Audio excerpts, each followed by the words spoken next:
समुदाय अल्लाह की इबादत करता है। ईसाई समुदाय ईसा मसीह को पूजते हैं, जबकि हिंदू धर्म के लोग सनातन धर्म में विश्वास रखते हैं और भगवान राम, कृष्ण, बजरंगबली, माँ दुर्गा जैसे देवी देवताओं को पूजते हैं। लेकिन बात जब थर्ड जेंडर यानी किन्नर समाज की आती है तो आपको बता दें, उनकी दुनिया एकदम अलग और रहस्यमयी होती है। रहन सहन से लेकर पहनावा, रीति रिवाज और पूजा पद्धति भी आम लोगों से बिल्कुल अलग होती है।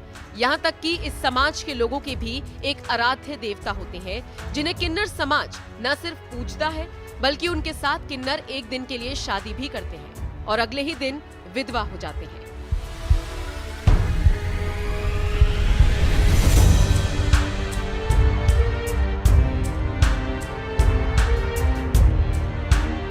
इस देश में स्त्री समाज और पुरुष समाज के अलावा भी एक समाज है जिसे लोग किन्नर समाज कहते हैं।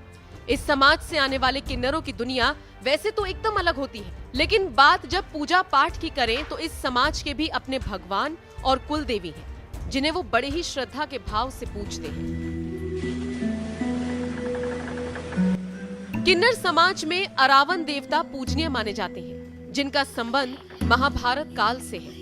एक पौराणिक कथा के मुताबिक एक बार अर्जुन ने द्रौपदी से शादी की एक शर्त का पालन नहीं किया, जिसकी वजह से उन्हें 1 साल के लिए तीर्थ यात्रा पर जाने का आदेश दे दिया गया। इस यात्रा के दौरान अर्जुन उत्तर पूर्व भारत में जाते हैं, जहां उनकी मुलाकात एक विधवा नाग राजकुमारी उलूपी से होती है और दोनों विवाह कर लेते हैं और दोनों को एक पुत्र होता है जिसका नाम अरावन रखा जाता है।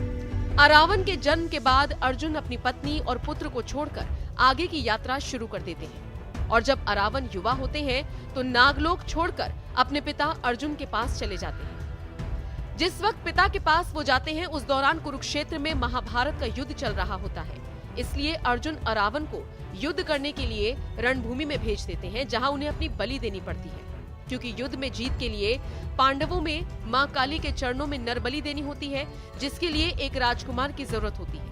जब कोई नरबलि के लिए तैयार नहीं हुआ तो अरावन ने एक शर्त रखी और खुद नरबलि के लिए तैयार हो गए। उन्होंने शर्त रखी कि वो अविवाहित नहीं मरना चाहते।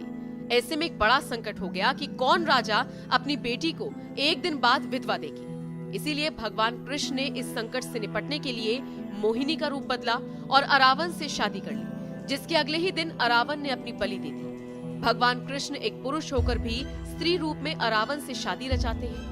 इसीलिए किन्नर समाज के लोग भी एक रात के लिए अरावन देवता से शादी रचाते हैं और अपना आराध्य मानकर उनकी पूजा करते हैं। इतना ही नहीं, तमिलनाडु के कुवगम में आज भी अरावन का प्राचीन मंदिर है, जहां उनके शीश की पूजा होती है और किन्नर समाज उनसे प्रार्थना करता है कि अगले जन्म में सामान्य इंसान के रूप में जन्म लें। वैसे एक और बात आपको बता दें, अरावन देवता के अलावा किन्नर समाज में कुल देवी की भी पूजा होती है, जिन्हें बहुचरा देवी भी कहा जाता है। भारत में उनके कई मंदिर हैं। किन्नर समाज अर्धनारीश्वर के रूप में पूजी जाने वाली बहुचरा देवी को मुर्गे वाली माता के नाम से भी जाना जाता है, जिनका एक मंदिर गुजरात में भी है, जहां वो मुर्गे पर विराजमान है। यानी किन्नर समाज में कुल देवी के रूप में बहुचरा देवी और अरावन देवता को पूजा जाता है। बहरहाल किन्नर समाज के बारे में इस रोचक जानकारी को लेकर आपका क्या कहना है? अपनी राय हमें कमेंट कर जरूर।